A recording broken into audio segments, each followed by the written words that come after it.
Jean-Pierre Caram nous a rejoint. Bonsoir Jean-Pierre. Bonsoir Lélia. Alors l'épidémie ne fléchit pas, le Brésil sombre, plus de 66 000 morts rien qu'au mois de mars, plus de 4 000 décès en 24 heures cette semaine et des variants brésiliens toujours plus nombreux. On parle de 92 variants, sous-variants, Jean-Pierre.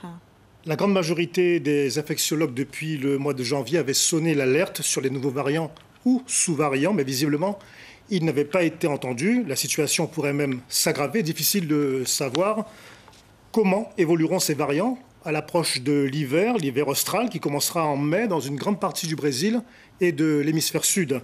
Pour le seul mois d'avril, les prévisionnistes annoncent 100 000 morts et ils tablent déjà sur un total de 565 000 décès du Covid-19 d'ici la fin du mois de juin.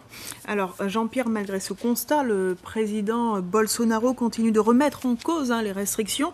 Quelles sont les solutions selon les experts pour sortir de cette crise? Alors ce soir, le journal Le Monde et la presse internationale dans son ensemble parlent d'un pays totalement à la dérive. Barra Torres, le directeur d'Anvisa, l'Observatoire national de la santé du Brésil, est formel. Le Brésil est encore loin de voir le bout du tunnel. Trop de désaccords, trop de polémiques dans les sphères du pouvoir. Exemple, ce soir, après plusieurs recours en justice, les lieux de culte annoncés fermés dans un premier temps le week-end pascal ont finalement pu ouvrir leurs portes. La décision finale de la Cour suprême vient de tomber.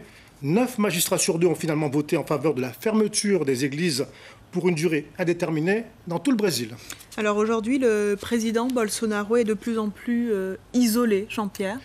Oui, et puis Jair Bolsonaro, comme vous le dites, soutenu par une grande partie de ses partisans encore et rejeté aujourd'hui par la majorité des Brésiliens, ne veut pas entendre les nombreux appels en faveur d'un confinement national qui devrait durer normalement plusieurs semaines.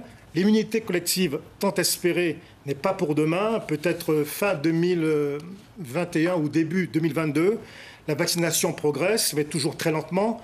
La fabrication du vaccin brésilien issu d'un accord entre 2 laboratoires brésiliens et chinois est annoncée à l'arrêt depuis ce matin.